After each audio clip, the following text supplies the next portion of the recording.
So let me start with some really interesting introductions. I told you earlier when I talked that I had some really smart people that were going to join us today, and you're very blessed to have three amazing folks here. On the far left is Steve Ripper, who you heard has been working for PCG for 27 years in cybersecurity. He's had his CISSP, which if you don't know what that is, I don't blame you.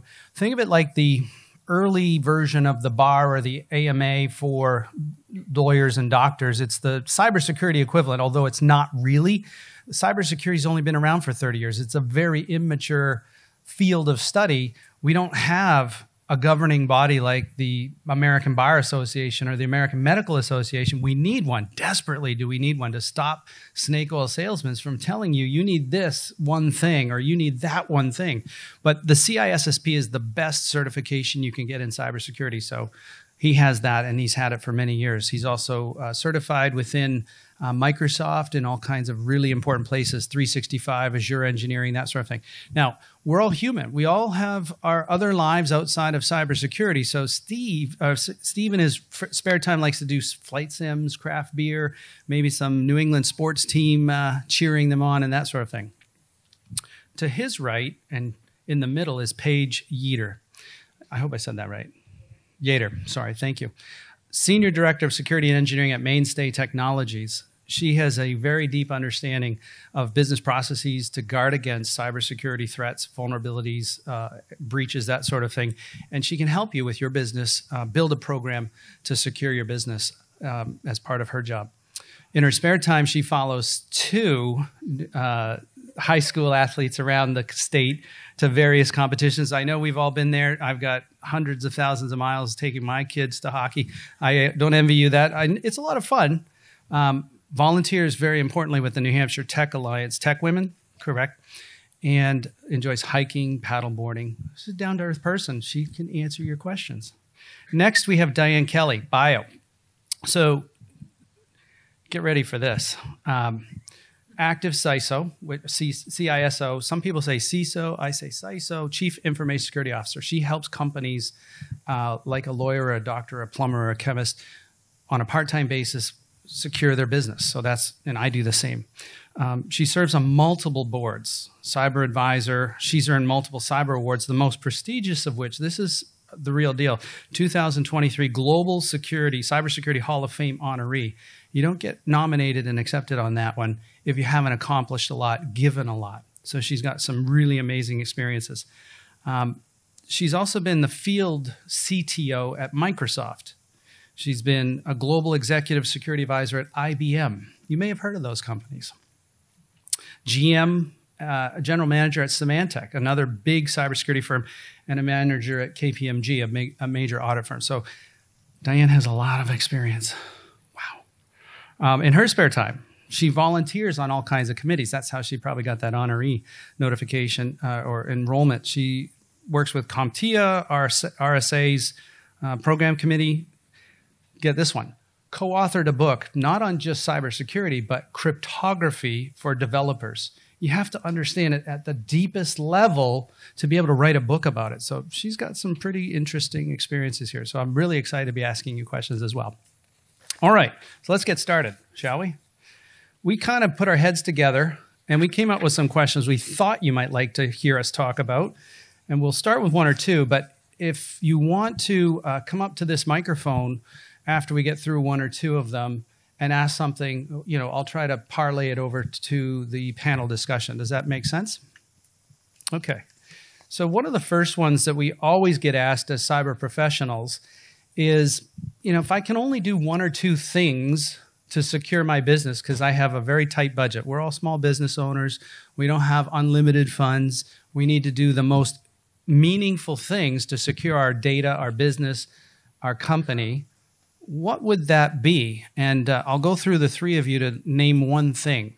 Does any one of you want to start answering that question?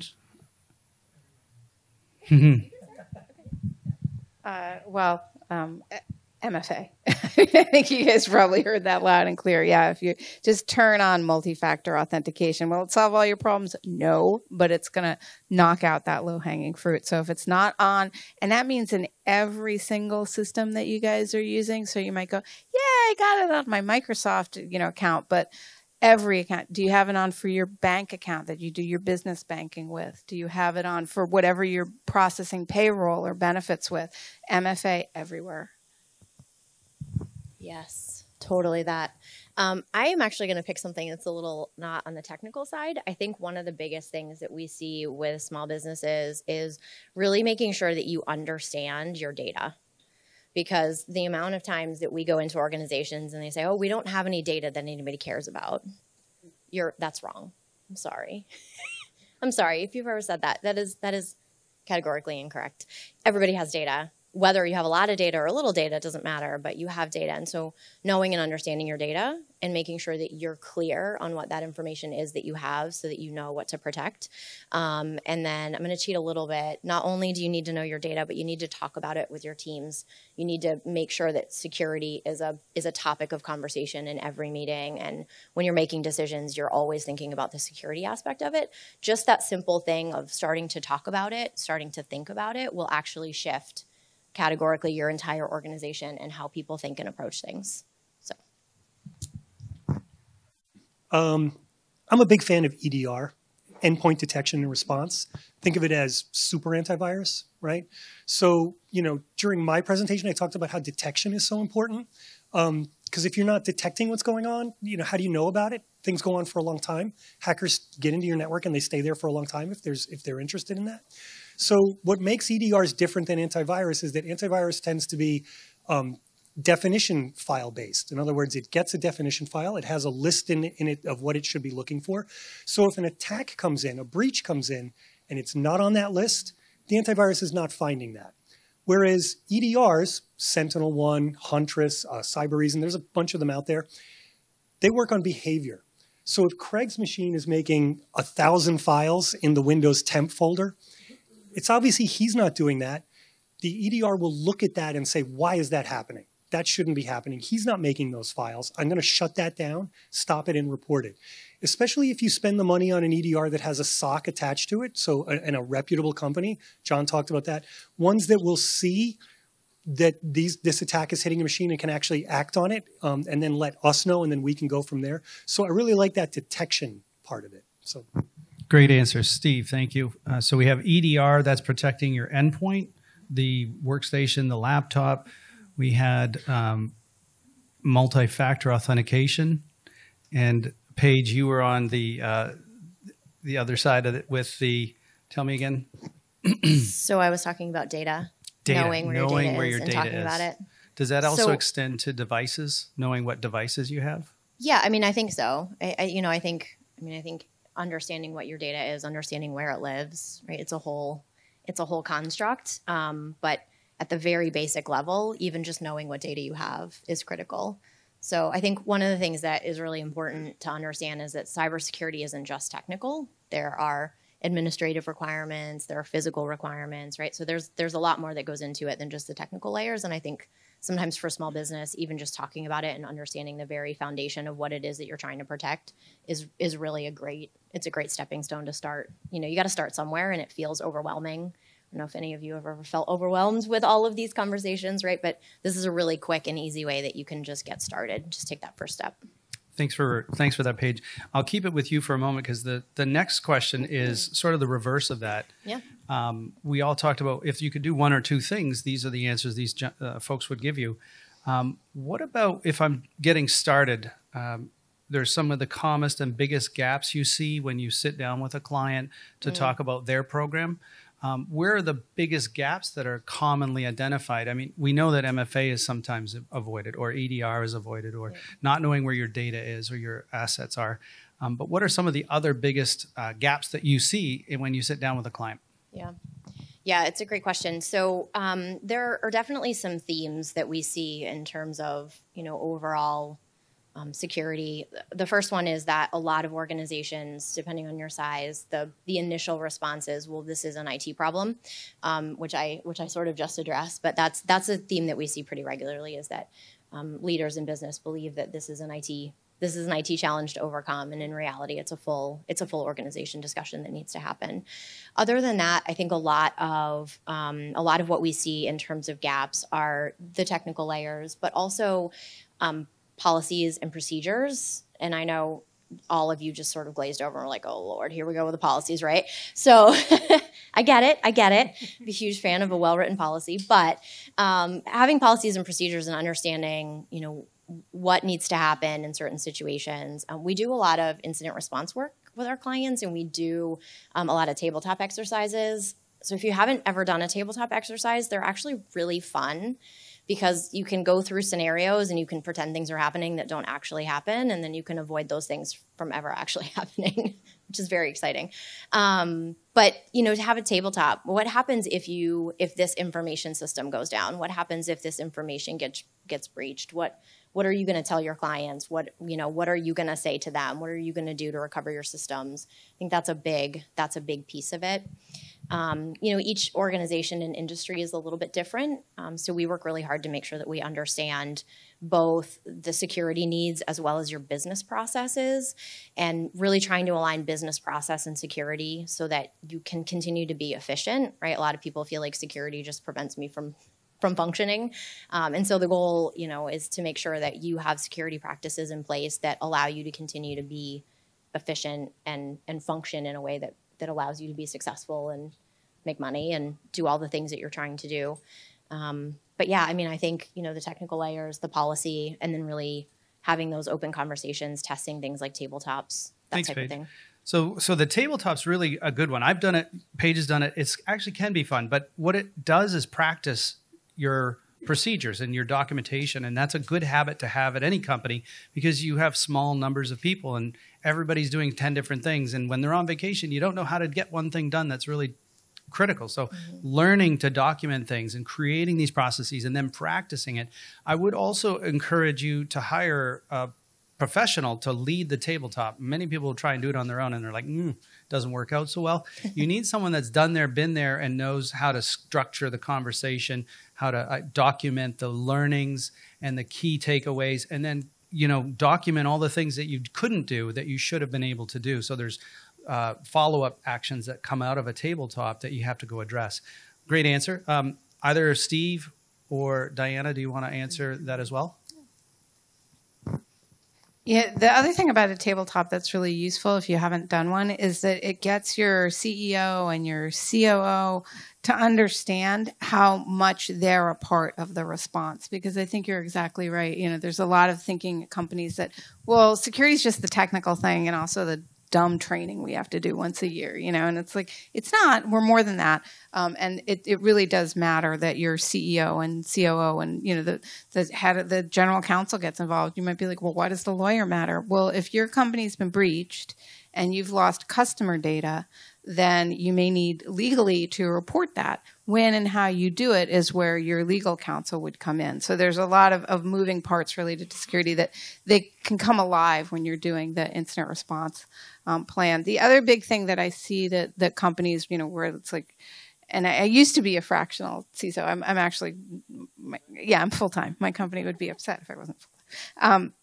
But the other thing that I used to see a lot really was around the security awareness within the organization. Not just don't click on that fish, right? But what don't you say in public about the company, for example? It's crazy. I worked for a big consulting company at one point. You might have heard the name earlier. And I was shocked sometimes at what some of the partners would say out at dinner, right? Get a couple of drinks in them and they're staying stuff. Making people, how they use social media, what's acceptable, what's not acceptable, right? Are they representing your company? Do they have your company logo behind their LinkedIn because they're so proud they work there? Then they're kind of speaking for you on social media. So making sure that they understand all of these things, the other factors, because it's not just always about a fish. It could be somebody on LinkedIn reaches out and said, I really liked that post that you said, let's talk, right? And what they really are is a scammer. So making sure that your employees understand that they are actually the first responders. They are one of the most important components of your security program. It's not a thing they have to do. It should be a thing that they love to do to protect themselves and the organization.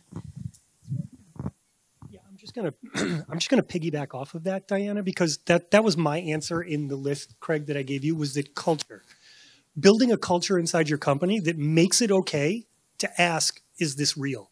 Because I actually did work for a company where a couple of the users on the customer service floor, they They got an email, looked like it came from the CEO, and they actually acted on it because when it really came down to it, they didn't feel comfortable going upstairs and asking him if this was real. There was just not a culture that allowed for a place to say, you know, I'm not going to just automatically do what he or she told me to do. So it's really important to build a culture that says we are working. You know, I'm aware of the dichotomy, the irony that I spent the first half of my career speeding everybody up. Here's a device. You can multitask. You can have multiple windows. You can get email. You can get chat. You know, and now the last part of my career, I'm like, slow down. You know, make it a culture that allows you to say, listen, trust, but verify. You know, so that's really important because that's like Diana said, that's where it all starts. They're the first time. A lot of times I get the indication is the user goes, I think I clicked on it. I think it wasn't real. It's okay. You're the first person reporting it. Now we're off to the races. You know, so getting a culture that says this is okay to ask, did you also get that, is really important. And that's okay. So common mistakes we see are a culture that doesn't allow questioning things and reporting things. You want a culture that encourages that. If you see something, say something. Performing tabletop exercises is a big thing. Having policies written is often a gap. And training, right? That's the third thing I heard today. Next question is around cyber insurance. And if you folks are starting to percolate and have questions of your own, maybe queue up here and we'll turn it over to you to ask some questions of the panel. But a lot of times when I'm sitting out there with a company and I'm asking them what they're doing and looking at their cyber program, I ask, do you have cyber insurance? Are you prepared for that emergency accident? That's the very nature of an accident, right? It's unpredictable. I couldn't have planned for it, but it happened. Somebody attacked me and I've been breached. Now what? So for the panel, what's your view on cyber insurance? What are some of the common gotchas that can occur? And what's your opinion of whether small to medium-sized businesses need that? Yeah. Okay. So how many folks have cyber insurance? You're looking. Okay. Yeah. Have anybody had to make a claim on it? No.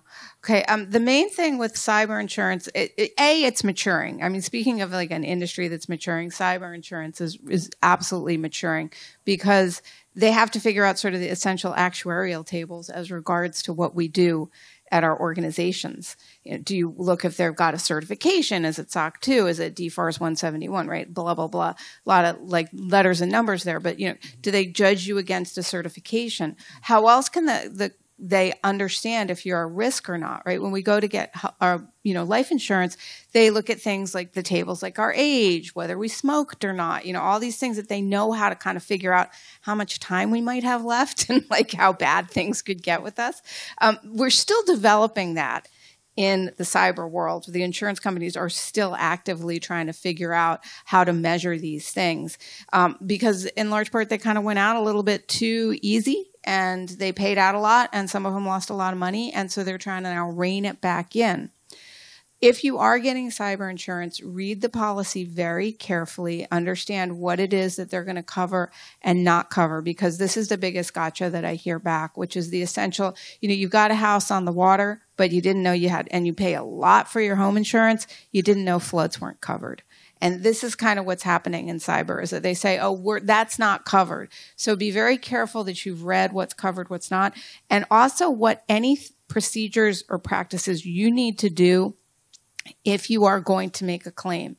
Because when you make a claim, very often, if you've been breached, you call in a detection team, and they're going to go in, forensically understand what happened, clean it out, and make sure that you're back up and running. Your company's been protected now. They've got the bad guys out, and now you're clear, ready for business. If you call in a response team that is not approved by the cyber insurer, there is a good chance they will not pay your claim. You're claiming on the breach, but you called in a response team that was yours and wasn't part of the cyber insurance company. And it doesn't have to be like, it's not the size of the company. To level set this, at one point, Microsoft was not, and we had a great threat response, the smoke jumpers, we called them, but that team was not approved by any insurance company. So if you called them in, if you had a breach in Microsoft, you called in the Microsoft response team, your insurer might say, we're not paying you because they weren't pre-approved. So when I'm saying make sure it's pre-approved, that's sort of the level that I mean, is that it's not just, oh, well, this is a known company. No, you have to make sure that they're on the cyber insurance checklist. And I do believe Microsoft got on the list with most insurers pretty soon after that. But that's just an example of what I mean when they say they might not pay your claim. Well, you have to do a lot of due diligence to make sure that you've read that policy carefully and you understand how you'll be able to get paid should something go wrong.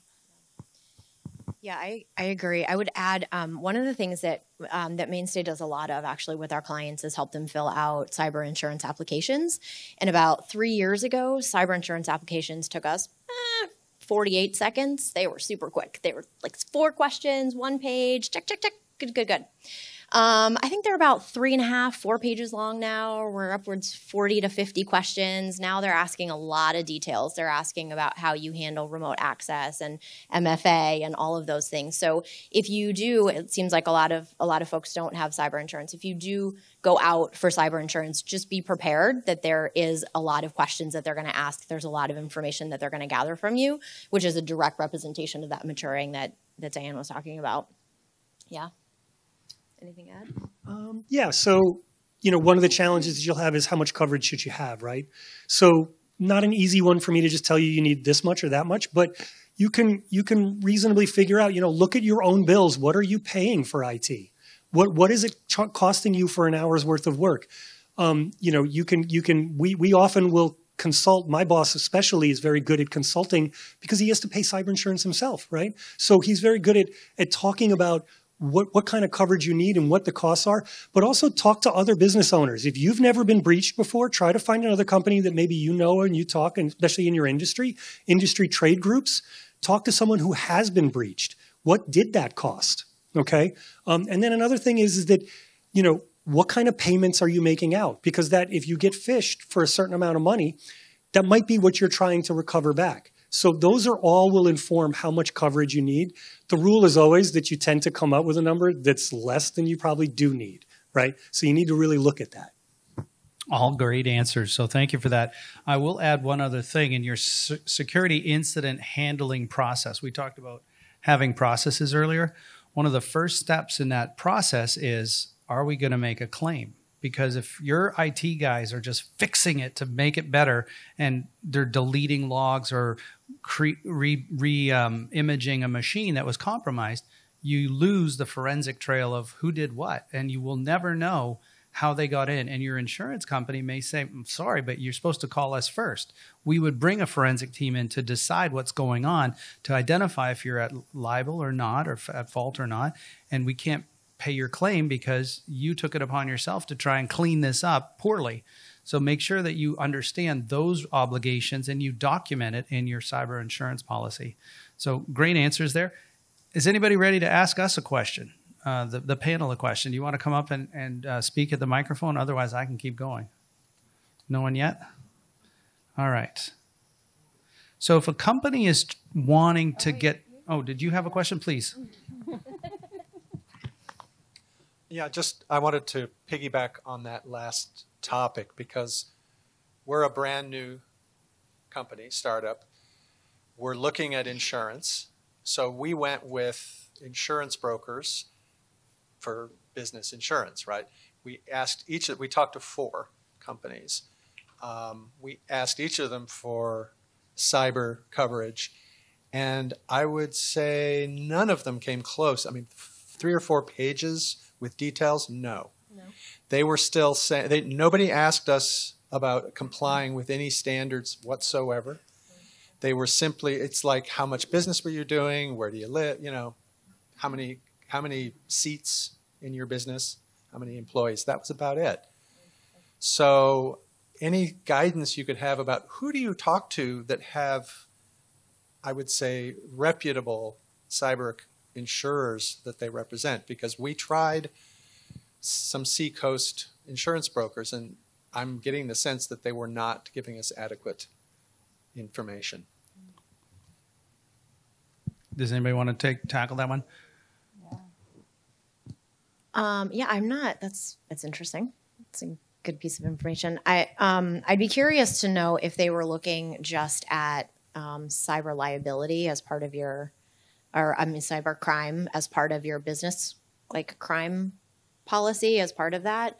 Yeah, I'm trying to think. I'm just looking to see if I could find Kyle somewhere. I'm trying to think of what companies our clients have. It's a great question. In Portsmouth, there's Yeah. there's a couple that I've worked with that are pretty good in Portsmouth. Avery Okay. Insurance has done a good job of providing me quotes on cyber insurance. Avery Insurance, it's a local Portsmouth company. I don't want to play any favorites. I'm sure there are many. Yeah. What I would tell you, though, is be careful signing any policies with a one-page questionnaire, because those cyber insurance companies will be out of business because they'll have to pay out too many claims. Some of my cyber professionals I talked about cyber insurance, we had a couple of experts come in and they said, if you're getting a one-page questionnaire on cyber insurance, stay away from that company because they're not asking the right questions. 4 pages, that's a good amount. There are some that are doing 35 pages, and that's just overboard, right? The pendulum goes from nothing to too much. You want something in the middle. And, I'm not an expert on cyber insurance, but I have friends that are. So I would always bring in someone that knows the industry to advise you. If you're getting a quote from company A, ask company B, does this look right? What am I missing? Or someone in the industry that you know to go through, because there are a lot of different coverages. There's ransomware coverage, there's business email compromise coverage, there's all sorts of things that fall into that. And then on top of that, you got errors and omissions, you've got a variety of other kinds of insurance protections. Anybody else have something to add? Yeah, I would. Sorry, Paige. I would add that you'd want to go with that concern to the insurance company, right? So I'm with you on that. I think you're totally right. Just like Paige mentioned, I've seen insurance forms, and I've helped people fill out forms that were just kind of laughable. I've also seen ones where they actually did a scan. They actually ran a vulnerability scan themselves and came back and said, these SSL ciphers are not right, and you have to fix this and that. So, and a very long form that I had to fill out. I would feel much better about going with a company that makes me fill out that form and those scans and do those things. So my advice, while I can't off the top of my head think of any of the insurance companies that had the forms. I wish I could. I can't right now. But what I would do is maybe with the insurance people, try to talk about, if I make this claim, will it be cleared? What are the requirements for me to get the claim approved by you, right? But also, this is not cheap. No, right? no. So I want to be quoted a premium that reflects the fact that I'm doing my due diligence. Sure. I don't want to I don't want to have to pay for other people failing to do that. Right. And it's too one size fits all. Yeah, Diana, having them come back and say, well, you didn't turn on MFA, and their form never even asked you that question. That's a terrible time to find out that they have this restriction that you didn't even know about. So I agree. Diana mentioned that there are no safe driver discounts for cybersecurity yet because the actuarial tables don't exist. Trust me, I know, because my company does the right things and helps other companies get to a point of cyber maturity where they're less of a risk. They're driving safely, but they don't get a discount yet. I am scouring for companies that will finally deliver that if they do X, Y, and Z, whatever that is. But it doesn't exist today because it's still as immature as cybersecurity is. The insurance underwriting is even more immature at this point. All right, good question. Think up after this, I can give you the name of the broker that we work with. I know he's got a lot of different potentials. Good. Can I add to that? We've started this insurance process. Do you want to use the microphone? We started this hunt for insurance companies by going through the New Hampshire SPDC, and they connected us with some wonderful brokers. Unfortunately, the brokers that we were working with were not quite up to this task, and perhaps I was a little premature in rejecting insurers out of hand when they weren't offering discounts for the measures that we're taking. But my ask would be, if it is appropriate, and there's the information out there that the staff at SBDC have access to these other brokers, because this is just a growing need, I think, for everybody, and it would be really useful to have that kind of, at least get you moving down the right road, data. Thank you for that. So how many have email that is hosted in Microsoft today by show of hands? I know it's okay. How about Google and on-prem Exchange? Anybody have that still? Good. I'm glad to see there's not very many hands. High five. Well done. Yeah. Well done. Don't show your hands for this one, but how many of you, no, don't, I'm not going to even ask that question. It's MFA. You do not want to put your hand up if you don't have that turned on. But because you're in these platforms and these are multinational companies with billions and billions of dollars behind you, you're safe, right? Is there, just because you're in O365, the default configuration is good, right? Is that what would, how many people would say that you're pretty safe in Microsoft or Google in the default setup? Anybody? Oh, okay. That's good. You guys are, I think we're talking to people that know what they're doing already, and they're here to get smarter because they're not falling for the bait. I'd like to throw it out to you folks. What are some of the things that you need to consider in your Microsoft environment, your Google Workspace environment, to additionally secure it beyond the defaults, if you will? Yeah, so there's something called the shared responsibility model, and I'm sure some of you thought you were safe with Microsoft and Google, and then you realized like you didn't want to raise your hand, and that's okay, because it's a really common thought is like, and when I say common thought, I mean I was Microsoft multinational company flying around the world talking to literally our biggest clients, and sometimes they would say, "But it's Azure." So we're total, banks telling me, but it's Azure, aren't we just secure by default? And no, when you're using M365 or Google Workspaces, they do have fairly good levels of security that are default, but you can obviously up them. Like you can say, if MFA isn't on, nobody gets in, right? Those are things that you can level up. When you're talking about your cloud environments themselves, if you're using the IaaS, the infrastructure as a service, if you have servers in GCP or in AWS or in Azure, those you really have to take a close look and secure them as though they are on-prem. So anything you did to harden that server, manage, protect that server, you want to redo that in the cloud. And that's what trips people up a lot. And it's really easy now. Back when I got started, if I wanted to like put some new workload up on my network, I had to, I am not kidding you, go to a paper catalog, flip through for the server that was going to be able to like manage my workload. Maybe it had a half gig on the hard drive, put the order in and wait for it to get delivered. Now I could stand that server up, put it on my network, and load what I wanted onto it, right? It took multiple weeks and POs and a lot of paper got involved. Nowadays, all that your team has to do is push a button at the cloud provider and you've got a new server all stood up that you can bring onto your network immediately. It's great. Things go much faster. To your point, it's like fast, fast, fast. And now it's like, whoa, slow down. Because when you bring those systems up, you expanded your quote attack surface. That's one more system in your environment that if it's not protected can be attacked. So while these clouds have amazing security tools within them, all of the clouds have great security tools to manage your security. You need to be active and take part and look at what those configurations are. Make sure they're right for your company. And this has a name. It's called the shared responsibility model.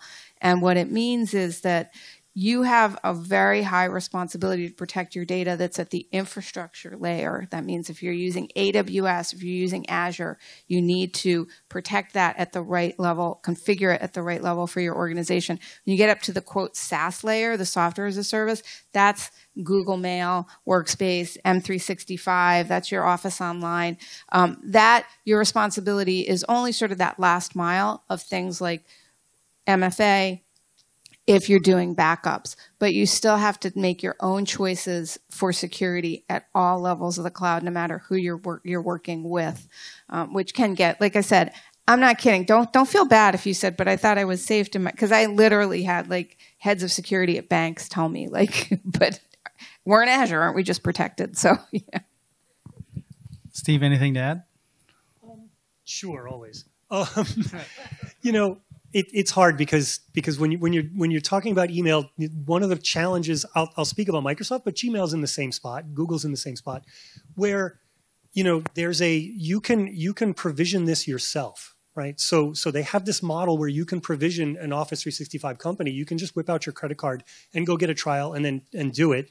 And then you're also expected to use your own domain names and websites to connect that. So while it's easy, I might pick on Microsoft for they need to do a better job of having default security set up. It is also challenging for them because you do have to, you can configure this. There is no model that says only PCG, only mainstay can configure this, and they have passed all these rules that say that they are going to configure it the correct way for you. There isn't that. We do exist, and we do pride ourselves on trying to be good at that. But you could go do this yourself. So, you know, you're gonna have to have a moment where you get the MX record to point to it so that the mail comes there. But Microsoft particularly will, you know, Gmail does this too, will point you, do you have a SPIF record? Do you have DKIM set up? You know, the types of systems that will make sure that you're getting delivery only to you and that you're being checked when you send to other people. You can do those, but maybe you won't. If you skip them, they've been skipped, and Microsoft won't really stop you from keep going. So if you see where I'm going there are a lot of settings that you do need to know about or talk to someone who does know about so that you get the security right. And then there's a whole nother part, and I won't go into it too far, but you know, you're adding your own domain name, which means you're adding your domain services. Are those secured, right? Are you making sure that you've turned off, you know, making them private? You're not public with your records. Are you protecting your username and password, your account for that stuff? Because that is standing in front of when I email you, I'm literally connecting with the DNS system for your domain name that is then finding the email where you sit. So there's a lot of configuration options. It's not necessarily secure right out of the box. They're getting much better. They are getting much better. Microsoft particularly is getting better at saying, MFA, we're turning it on. You're a new tenant, we're turning it on straightforward. They're getting better at having campaigns that make them turn it on. They're very good at now, the wizards lead you through. You should do this. You should have an SPF record. You should go here and learn how to configure it if you're doing it yourself. So not totally secure, but getting better. Okay. Thank you for that. So, sure, please. Sorry. So I just wanted to shout out two particular settings that we see a lot of email compromise come through our mainstay clients. We spend a lot of time doing this, and there are two things that I would recommend that you think about in Office 365. One is conditional access policies. This is basically allowing you to prevent people from accessing from certain locations, for example, other countries. That will prevent people from being able to connect in, or you'll get things blocked very quickly. There's also a setting that there's different Microsoft apps, like in Office 365, there's the Microsoft apps. I would recommend that you don't allow your users to just automatically download those on a whim. We have seen several situations where those apps have actually been compromised. Users have downloaded them, or their email got compromised, and then the hacker was able to go in and download that app, which they were then used to have persistent access. So I would encourage you to consider those two settings, because those will have a pretty significant impact on preventing email compromise. So, no, just in the Microsoft, like in Office 365, you can go in and say like add apps, and there's like a list of apps that you can choose from, and you can just click to download them. It's not the Power Apps. That's a different. Yeah, you don't have to like turn it off altogether. Just make sure that people can't just download whatever they want. They have to get approval through either IT or the admin, et cetera. So they can't just willy-nilly download whatever they feel like. Thank you, Paige. Yeah. I'll try to summarize because we're out of time. What I'm hearing is from all three of you is that there's a lot of things you have to know about. We're talking about MX records. What are those? Settings in Microsoft. What is that? I think my take-home message would be to you, think about hiring a part-time person or a consultant to come in and look at what you're doing. Maybe start with a risk assessment. Maybe when you're doing these complicated things, have someone that is experienced in picking cyber insurance, help you pick the right insurance, just bounce it off of an expert. Trying to do it all yourself can be overwhelming. It can prevent you from doing some of it that is really important. I'm fond of saying an ounce of prevention is a pound of cure. And that's always true in cybersecurity. If you can do the right things, some of the simple things first that you might not know to do, it can help you in the long run. And a lot of times that just comes by finding the right experts. You have 3 of them right up here to help you make those decisions, and they can help you walk you through it. Any final comment as we finish from each of you? Yeah. No? MFA. Yeah. Is that they're going to say MFA? My final comment would be, don't be scared. I feel like, cybersecurity seems really kind of spooky, and I've noticed, we have jargon, right? We'll like just throw out like compliance names and, like acronyms and stuff. So it can feel really overwhelming, but that's what the criminals are taking advantage of. They're taking advantage of the fact that we're scared, and it does feel overwhelming. So, don't be scared. You've got this. You do. There's a lot to learn, and either if you can't learn it on your own, which some companies don't have the resources, you want to focus on your business. Good. Focus on your business. Hire experts. Hire one of the 3 folks up here on the stage to help you with it. But just don't be scared, because that's really it frustrates me so much that criminals bank on our being scared and turning away from what they're doing, and let's not let them win. Thank you, all 3 of you. I really appreciate your insights, and I would encourage any of you to reach out to these folks afterwards, grab their business card, and see if you can bend their ear when you have a specific question. Thank you to SBDC for having us here today. I know there's another speaker coming up next, which is really exciting. I'll let the introductions be done by Julie.